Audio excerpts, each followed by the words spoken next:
साथीहरु सबैमा चाहिँ मेरो नमस्कार छ। मेरो बिनोद टेक संसारमा यहाँलाई हार्दिक स्वागत छ। यो चाहिँ मेरो युट्युब च्यानल चाहिँ तपाईहरुले सब्स्क्राइब गर्दिनु होला, लाइक शेयर पनि गर्दिनु होला। आउनुस् आज चाहिँ हामी नेपालमा चाहिँ आइफोनको मूल्यहरु कति छ, प्राइस चाहिँ कति छ, आइफोनको लेटेस्ट प्राइसहरु, नेपालमा चाहिँ कुन आइफोनहरु पाउँछ, यो विषयमा चाहिँ अब तपाईलाई चाहिँ म भन्न गइरहेको छु। विश्वभरि नै लोकप्रिय मोबाइल जुन चाहिँ एप्पलले बनाउँछ यो आइफोनहरु, आइफोनको प्रोडक्टहरु चाहिँ तपाईको चाइना, भियतनाम यस्तै कन्ट्रीहरुमा उत्पादन हुन्छ, तर डिजाइन भने युएस मै हुने गर्छ हैन। अनि यसको आइफोनको लगभग एप्पलको प्रोडक्टहरु किन लोकप्रिय छ भन्दा अब जस्तो आइफोनहरु चाहिँ किन लोकप्रिय छ भन्दाखेरि चाहिँ अब यसको स्टाइलिश डिजाइन अनि क्यामेरा र फोटोमा चाहिँ कुनै पनि एन्ड्रोइडहरुले अब यसलाई जित्न सक्दैन हैन। सो अब भिडियोग्राफीमा त आइफोनको फोनहरु निकै अगाडि नै छ, अब फोटोमा कुनै अब एन्ड्रोइड फोनहरुले जिते पनि।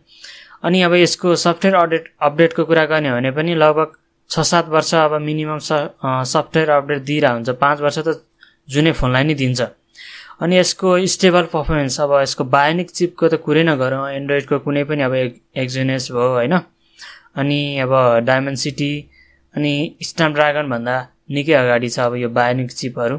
सो त्यही भएर पनि अब यसको फोनहरु निकै लोकप्रिय छ। अनि यो अब आइफोन बोकेपछि मान्छेहरुले अब अलिकति सेलिब्रेटी नै ठान्ने गर्छन् के। सो धेरै धनी मान्छेहरुले आइफोनै बोक्ने भएको भएर चाहिँ यो फोनहरुको तर्फबाट पनि लोकप्रिय हुन गयो। आउनुहोस् अब नेपालमा चाहिँ कुन फोनहरु नेपालमा चाहिँ अहिले उपलब्ध छन् भन्ने विषयमा चाहिँ यो भिडियो। अब सुरुमा हामी कुरा गरौँ आइफोन 11 को। अब यसको फिचरको कुरा गरौँ, 6.1 इन्चको चाहिँ रेटिना आइपीएस डिस्प्ले रहेको छ, जुन चाहिँ अब यो 720p रेजोल्युसनको हो है, फुल एचडी रेजोल्युसन हैन यो। अनि अब यसको चाहिँ 4G सपोर्ट गर्छ यसले।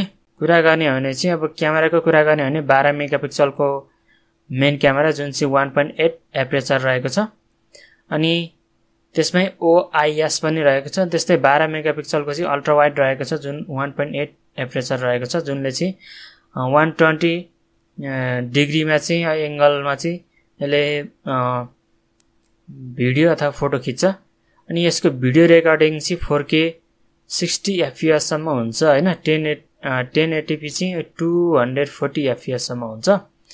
अनि फ्रन्ट क्यामेराको कुरा गर्ने भने 12 मेगापिक्सलको 2.2 एपरेचर भएको सिंगल क्यामेरा रहेको छ। अब यसको फ्रन्ट क्यामेराले चाहिँ पनि 4K भिडियो खिच्छ 60 FPS को, अनि 1080p भिडियो खिच्छ 120 FPS को। अब यसको चिपसेटको कुरा गर्ने भने चाहिँ एप्पलको A13 बायोनिक चिपसेट चाहिँ बनेको छ, जुन चाहिँ 7 नानोमिटरमा चाहिँ बनेको हो। अब यसको अपरेटिङ सिस्टमको कुरा गर्ने भने iOS 13 छ। अब यसको चाहिँ अपग्रेड गरेर iOS 15.2 छ अहिले। अब यसको ब्याट्रीको कुरा गर्ने भने 3110 mAh ब्याट्री रहेको छ, जुन चाहिँ 18 वाटको चार्जर सपोर्ट गर्छ। IP68 10 वाटर रेसिस्टेन्ट फोन रहेको छ। अब यसको प्राइसको कुरा गर्ने भने 64GB भेरिएन्टलाई चाहिँ 86,900 प्राइस रहेको छ भने 128GB भेरिएन्टलाई चाहिँ 94,900 प्राइस रहेको छ है। त्यस्तै अर्को फोनको कुरा गरौँ आइफोन 12। अब यसको फिचरको कुरा गर्ने भने 6.1 इन्चको चाहिँ super retina XDR OLED display रहेको छ, अनि 1170 बाइ 2532 पिक्सलको चाहिँ यसको रेजोल्युसन रहेको छ। यो चाहिँ अब फुल एचडी रेजोल्युसन नै हो यो हैन। अब फुल एचडी रेजोल्युसन मेन चाहिँ अब 1920 बाइ 1080 लाई मान्छ, तर त्यो भन्दा अलिकति यो ठुलै छ, लगभग 2K अलि छैन, जस 2K नै भनौं न अब यसलाई। अब चाहिँ यसले 5G ब्यान्ड सपोर्ट गर्छ हैन।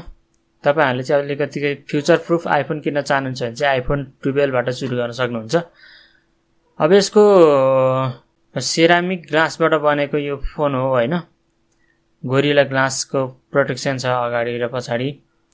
अनि यसको क्यामेराको कुरा गर्ने भने 12 मेगापिक्सलको 1.6 एपरेचर भएको क्यामेरा रहेको छ, जसमा चाहिँ OIS पनि रहेको छ। अनि 12 मेगापिक्सलको चाहिँ 2.4 एपरेचर भएको चाहिँ अल्ट्रा वाइड रहेको छ, जुन चाहिँ 120 एंगल सम्म चाहिँ यसले भ्यू रेकर्ड गर्न सक्छ। अनि भिडियो रेकर्डिङमा चाहिँ 4K 60 FPS सम्म जान्छ भने अब 1080p मा चाहिँ 240 FPS सम्म जान्छ। यसमा अब HDR डल्बी भिजन यस्तो सपोर्ट पनि छ। अनि फ्रन्ट क्यामेराको कुरा गर्ने भने 12 मेगापिक्सलको 2.2 एपरेचर रहेको छ, जसमा चाहिँ 4K भिडियो 60 FPS सम्म चाहिँ रेकर्ड गर्न सक्नुहुन्छ अनि 1080p भिडियो चाहिँ 120 FPS सम्म चाहिँ रेकर्ड गर्न सक्नुहुन्छ। अब यसमा चाहिँ प्रोसेसरको कुरा गर्ने भने एप्पलको A14 बायोनिक चिप जुन चाहिँ 5 नानोमिटरमा बनेको हो, निकै राम्रो चिप छ। अहिलेसम्म पनि यसको परफर्मेन्स निकै स्टेबल रहेको छ हैन। अनि यसको अपरेटिङ सिस्टमको कुरा गर्ने भने iOS 14.1 जति बेला यो लन्च भएको बेला चाहिँ अहिले यसलाई चाहिँ अपग्रेड गरेर 15.2 रहेको छ अहिलेको चाहिँ। पछि पनि अब एप्पलको iOS मा चाहिँ अपग्रेड गर्न सक्नुहुन्छ। अब यसको 464 GB को भेरिएन्ट, 128 GB को भेरिएन्ट, 256 GB को भेरिएन्ट छ। अब 4 GB र्याम भए पनि एन्ड्रोइड को लगभग अब 10 GB 12 GB बराबरको परफर्मेन्स यसले दिन्छ, केही फरक पर्दैन त्यसमा। अब ब्याट्रीको कुरा गर्ने भने 2815 mAh ब्याट्री रहेको छ, जुन चाहिँ 20 वाटको चार्जर सपोर्ट गर्छ। तर आइफोनले चाहिँ बक्समा चार्जर दिँदैन, यो कुरा तपाईहरुलाई थाहा नै होला हैन। चार्जर छुट्टै तपाईहरुले किन्नुपर्ने हुन्छ। लगभग त्यसको चार्जरको प्राइस चाहिँ अब 2000 देखि 2500 3000 सम्म पर्न जान्छ। अब यसको IP68 dust water resistant phone रहेको छ, जुन चाहिँ पानीमा तपाईले आधा घण्टासम्म पस्यो भने अथवा पानीमा केही जानी तपाईको फोन चाहिँ गिर्यो भने चाहिँ केही पनि हुँदैन फोन। अब यसको प्राइसको कुरा गर्ने भने 64 GB भेरिएन्टलाई चाहिँ 1,20,900 प्राइस रहेको छ भने 128 GB भेरिएन्टलाई चाहिँ 1,28,900 प्राइस रहेको छ। अब त्यस्तै आइफोनको 13 सिरिजको कुरा गरौँ। अब नेपालमा चाहिँ आइफोन 13 मिनी भन्ने फोन पनि लन्च भएको छ। अब यसको फिचरको कुरा गर्ने भने चाहिँ 6.1 इन्चको super retina XDR OLED display हो। अब आइफोनको लागि चाहिँ सामसुङ अनि एलजी अनि चाइनाको एउटा कम्पनी छ, त्यसले चाहिँ डिस्प्ले बनाउने काम गर्छ। अब आइफोनले चाहिँ अब यस्तो प्रो म्याक्सहरु फोन, अब प्रो सम्मको फोनहरुलाई चाहिँ अब सामसुङको डिस्प्ले हाल्छ। सामसुङको डिस्प्ले भनेपछि ओल्डकै टपमा पर्छ हैन। अनि अरु अब मिनी यस्तैहरुलाई चाहिँ अब चाइनिज डिस्प्लेहरु अथवा एलजीको डिस्प्लेहरु युज गर्ने गर्छ। अब यसको रेजुलेसनको कुरा गर्ने हो भने 1080p बाइ 2340 पिक्सल रहेको छ। अनि अब यसको पनि 5G सपोर्ट छ है। अनि अब यसमा ब्लुटुथ 5.0 NFC GPS सबै कुराहरु रहेको छ यसमा। अनि यसमा चाहिँ अब सेरामिक ग्लासले बनेको फोन हो, गोरिल्ला ग्लास अगाडि पछाडी दुईटै हैन। अनि फ्रेमको कुरा गर्ने भने एल्युमिनियम छ, जोस हेर्नलाई चाहिँ निकै स्टाइलिश देखिन्छ। क्यामेराको कुरा गर्ने भने 12 मेगापिक्सलको 1.6 एपरेचर भएको क्यामेरा रहेको छ, जुन चाहिँ OIS पनि छ। 12 मेगापिक्सलको 2.4 एपरेचर भएको चाहिँ अल्ट्रा वाइड क्यामेरा रहेको छ, जुनबाट चाहिँ तपाईहरुले 120 डिग्री सम्मको चाहिँ एंगलबाट चाहिँ भ्यू खिच्न सक्नुहुन्छ, फोटो अथवा भिडियोबाट। 4K 60 FPS सम्म चाहिँ भिडियो खिच्छ अनि 1080p 240 FPS सम्म भिडियो खिच्छ, जसमा चाहिँ HDR डल्बी भिजन सपोर्ट गर्छ। अब यसको फ्रन्ट क्यामेराको कुरा गर्ने भने 12 मेगापिक्सलको 2.2 एपरेचर भएको क्यामेरा रहेको छ हैन।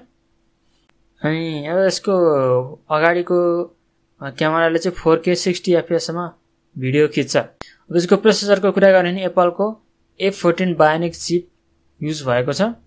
अनि अपरेटिङ सिस्टम 15 रहेको छ भने अब iOS 15.2 मा अपग्रेड गर्न सक्नुहुन्छ। अनि यसको अब स्टोरेजको कुरा गर्ने भने 4 128 GB, 4 256 GB, 4 512 GB चाहिँ अवेलेबल छ। अब ब्याट्रीको कुरा गर्ने भने 2438 mAh ब्याट्री रहेको छ, जुन चाहिँ 18 वाटको फास्ट चार्जर सपोर्ट गर्छ। अनि IP68 डस्ट वाटर रेसिस्टेन्ट रहेको छ। अब यसको प्राइसको कुरा गर्ने भने चाहिँ 128 GB लाई चाहिँ तपाईको 1,20,900 रहेको छ भने 256 GB लाई 1,37,900 रहेको छ। अनि 512 GB लाई चाहिँ 1,71,900 रहेको छ। अब तपाईहरुलाई 256 GB काफी हुन्छ भने चाहिँ यही फोन किन्न सक्नुहुन्छ। अब यसको ब्याट्रीमा चाहिँ अलिकति कम्प्रोमाइज छ, किनभने अब गेमिङको लागि राम्रै छ, अब PUBG सब्जीहरु खेल्नको लागि निकै राम्रो छ हैन। तर ब्याट्री अलि नटिक्ने सम्भावना अलि कम हुन्छ, किन ब्याट्री नै थोरै हालेको छ हैन। सो एन्ड्रोइडको अब कुनै सस्तो फोन के कुरा गर्ने भने नि 5000 mAh ब्याट्री हुन्छ, तर अब आइफोनले चाहिँ ब्याट्री किन यस्तो कन्जुसाइ गरिरहेछ हाल्न, त्यो कुरा अचम्म लागिरहेछ। अब उसले ब्याट्री राम्रोसँग हाल्ने हो भने त यहाँ एन्ड्रोइड त लगभग हम्मे पर्छ अब टिक्नलाई। अब अर्को फोनको कुरा गरौँ आइफोन 13। अब यसको फिचरको कुरा गर्ने भने 6.1 इन्चेसको super retina XDR OLED display रहेको छ, जुन चाहिँ अब फुल एचडी डिस्प्ले हो। यसको रेजुलेसन हैन 1080p बाइ 2340 पिक्सलको रेजुलेसन हो। 5G सपोर्ट गरिहाल्छ हैन। यो पनि सेरामिक ग्लास गोरिल्ला ग्लासबाट बनेको हो अनि एल्युमिनियम फ्रेम रहेको छ। अब क्यामेराको कुरा गर्ने भने 12 मेगापिक्सलको 1.6 एपरेचर रहेको छ, जुन चाहिँ OIS पनि छ। 12 मेगापिक्सलको 2.4 एपरेचर भएको अल्ट्रा वाइड क्यामेरा रहेको छ अनि यसबाट 4K भिडियो 60 fps सम्म खिच्न सक्नुहुन्छ अनि 1080p भिडियो 240 fps सम्म खिच्न सक्नुहुन्छ। HDR डल्बी भिजनको सपोर्ट रहेको छ। अब फ्रन्ट क्यामेराको कुरा गर्ने भने 12 मेगापिक्सलको फ्रन्ट क्यामेरा रहेको छ अनि त्यसबाट चाहिँ तपाईहरुले 4K 60 fps सम्म चाहिँ भिडियो खिच्न सक्नुहुन्छ। अब प्रोसेसरको कुरा गर्ने भने एप्पलको A14 बायोनिक चिप युज भएको छ हैन। अब यसको प्रोसेसरको कुरा गर्ने भने एप्पलको बायोनिक A15 चिप युज भएको छ। निकै राम्रो परफर्मेन्स दिन्छ यो प्रोसेसरले चाहिँ। अनि यसको अब 4 128GB 4 256GB 4 512GB चाहिँ र्याम र रोम। अब यसको स्टोरेज रहेको छ। ब्याट्रीको कुरा गर्ने भने 3095 mAh fast charging 23 watt support गर्छ। IP68 dust water resistant phone रहेको छ। अब प्राइसको कुरा गर्ने भने 128GB लाई चाहिँ 1,74,900 रहेको छ। 256GB लाई चाहिँ 1,89,900 रहेको छ। 512GB लाई चाहिँ 2,24,900 रहेको छ भने 1TB को भेरिएन्टलाई चाहिँ 2,55,900 रहेको छ। तपाईहरुको आवश्यकता अनुसार किन्न सक्नुहुन्छ। त्यस्तै अर्को फोनको कुरा गर्ने भने आइफोन 13 प्रो म्याक्स। अब यसको फिचरको कुरा गर्ने भने super retina XDR OLED display जुन चाहिँ 120 हर्ज को रिफ्रेश रेट रहेको छ हैन, जसको चाहिँ 6.7 इन्चको चाहिँ अब डिस्प्ले हो। अनि त्यस्तै अब चिपसेटको कुरा गर्ने भने एप्पलको 6 कोर वाला A15 बायोनिक चिपसेट युज भएको छ। अब यसको स्टोरेजको कुरा गर्ने भने 128GB 256GB 512GB 1TB रहेको छ अनि यसको अपरेटिङ सिस्टम भनेको iOS 15 हो। अनि अब यसको क्यामेराको कुरा गर्ने 12 मेगापिक्सलको 1.5 एपरेचर भएको चाहिँ प्राइमरी क्यामेरा रहेको छ, जुनमा चाहिँ अब OIS पनि रहेको छ भने true tone flash with slow synchronize पनि रहेको छ। 4K Dolby vision video record गर्छ 60 fps मा अनि सिनेम्याटिक भिडियो भनेर चाहिँ उले एप्पलले चाहिँ लगभग निकै प्रचार गरेको छ र यसमा सिनेम्याटिक भिडियो पनि खिच्न सकिन्छ। अनि अल्ट्रा वाइडको कुरा गर्ने भने 12 मेगापिक्सलको चाहिँ अल्ट्रा वाइड क्यामेरा रहेको छ, जुन चाहिँ 1.8 एपरेचरको रहेको छ। तपाईहरुले चाहिँ अब 3x अप्टिकल जुम क्यामेरा नै पाउन सक्नुहुन्छ।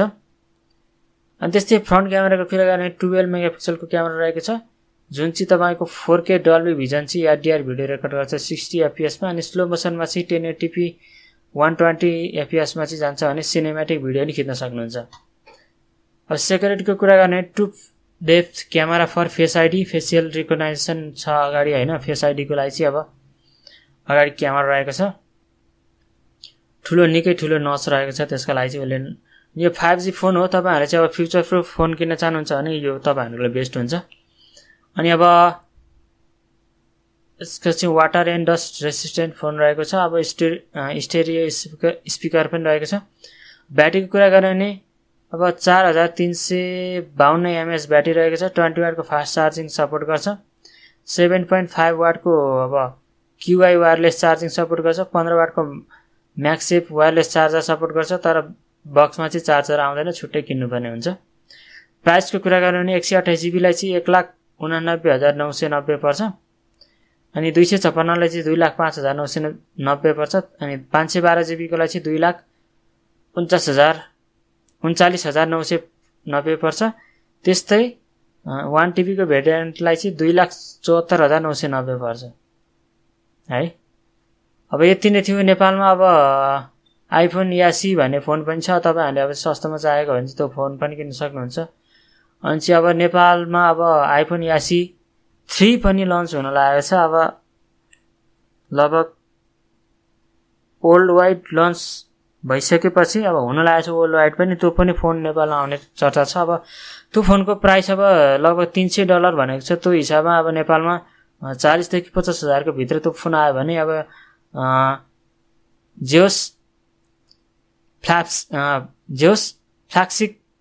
जेओस एन्ड्रोइड फोनहरूलाई चाहिँ निकै गाह्रो पर्नेछ त्यो फोनले चाहिँ हैन। फ्ल्यागशिप किलरै हुन्छ त्यो फोन। यति नै थियो साथीहरू हैन। तपाईहरुले चाहिँ कुन फोन चलाइरहनु भएको छ अनि आइफोनको कुन फोन चाहिँ अब किन्ने सोच बनाइरहनु भएको छ। म तपाईहरुलाई चाहिँ अब दराज सस्तो डिलरहरुबाट नि किन्न सक्नुहुनेछ तपाईहरुले, अथवा नेपालमा चाहिँ अथराइज्ड डिलरहरुबाट किन्न सक्नुहुन्छ, जस्तो अब ओली स्टोर हैन त्यस्तै साइटहरुबाट नि किन्न सक्नुहुन्छ तपाईहरुले। हवस् त साथीहरु, यति नै थियो मेरो भिडियो। तपाईहरुलाई कस्तो लाग्यो? धन्यवाद।